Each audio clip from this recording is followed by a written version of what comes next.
Hello my dear students, once again welcome to your physics online class. Today we will be continuing with your fourth chapter of the physics, that is the pressure in fluid and the atmospheric pressure. So coming to this word pressure, we have already learned in class 8 and as well as 7 also that the pressure is simply the force per unit area, and more precisely instead of telling force, here we call it a thrust. So now what is thrust? So thrust, suppose if I have a top of a table, okay, so in the top of the table if I keep a block, okay, a wooden block, I can apply a force in all the possible direction at any angle, okay, but if I apply this force at an angle of 90 degree, that is normally, then that is said to be the thrust. So what is thrust? Thrust is nothing but it's the force that acts normally on the surface, okay. So that means whenever you press any object at an angle of 90 degree, that force is said to be thrust, and then the pressure is defined as thrust per unit area. Thrust divided by the area is simply the pressure.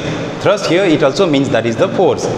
So now since the pressure is also a physical quantity, so there are certain units to measure this pressure. So generally the thrust, the SI unit of, so we have the SI unit of pressure, the thrust or the force is measured Newton, in terms of Newton, and the area is measured in terms of meter square. So Newton per meter square is the SI unit of pressure, which is also known as a Pascal. And coming to the CGS unit, we have dyne per centimeter square. Okay, so more precisely, if you have to define 1 Pascal, or if asked, if I say that I have pushed something or I have applied a pressure of 1 Pascal, so how much that means? It means that if I apply a area of, if I apply a force of 1 Newton on the area of 1 meter square, then the pressure is said to be 1 Pascal. So that is how we define 1 Pascal. So now looking at the formula of pressure, the pressure equals to thrust by area. There are two factors on which the thrust depends. Sorry, not the thrust, on which the pressure depends. The first one being the force, or the which is also known as the thrust here, and the second one is the area. Now when we look again to the formula, the thrust and the pressure, they are directly proportional, but whereas the pressure and the area, they are indirectly proportional, which means that with the increase in the force or the thrust, the pressure increases, and with the increase in the area, the pressure decreases. That is, the area is indirectly proportional to the pressure. So the larger is the area, the lesser will be the pressure, and the lesser is the area, the more will be the pressure. So we have so many practical applications of these two factors, okay, like pinching you, like poking you with a pin, and poking you with the help of this chalk. Which hurts you more? The pin will hurt you more, because the tip of the pin, it has a very smaller area, and just now we learned that with the lesser area, the pressure is the larger. So that is the summary of the pressure. The pressure means the thrust per unit area, its SI unit is Pascal, and the CGS unit is dyne. And the pressure depends upon two factors, that is the force and the area. Pressure is directly proportional to the force, and pressure is indirectly proportional to the area. So the important topic here is the pressure due to liquid, or which is known as the liquid pressure. So now what is a liquid pressure?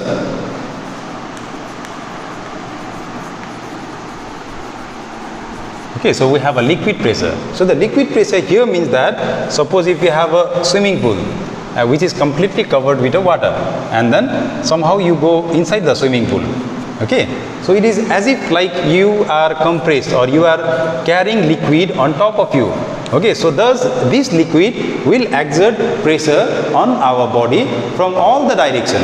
So that is what is known as the liquid pressure. So the liquid pressure you can define as the pressure exerted by the liquid on a body which is completely or partially immersed in it is known as a liquid pressure. Now there are certain factors on which the liquid pressure depends, that can be simply understood by the formula P is equals to H, rho and G.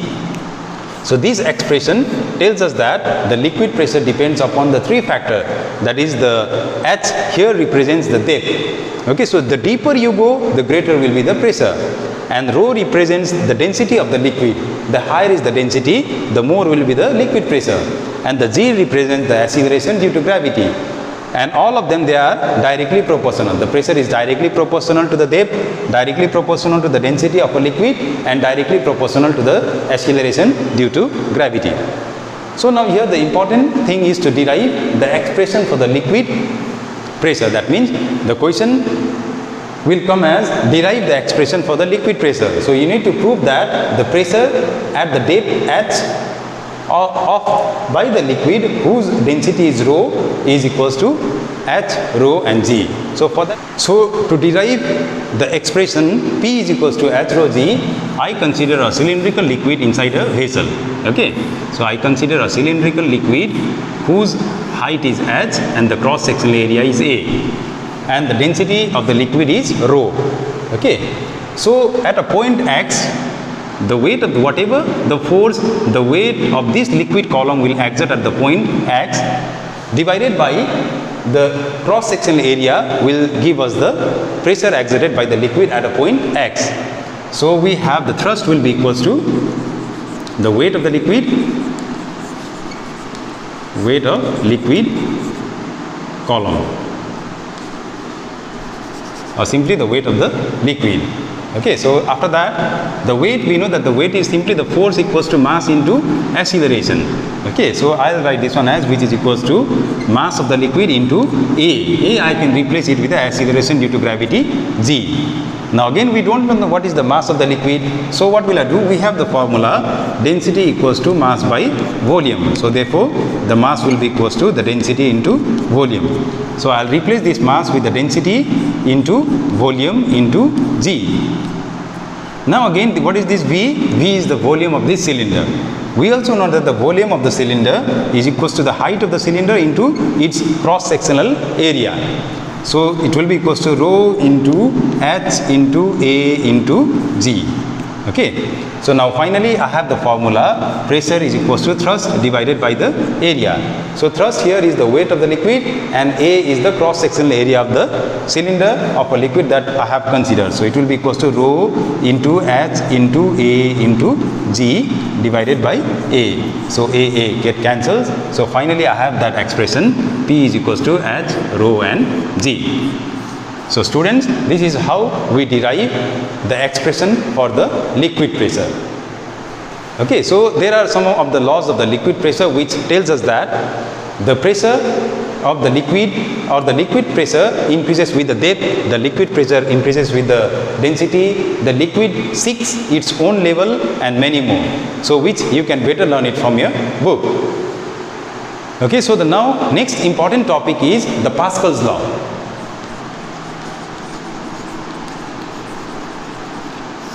Okay, so what is the Pascal's law? The Pascal's law tells us that the pressure exerted anywhere in a confined liquid, the confined means in a closed container, will be transmitted equally and undiminished in all the direction.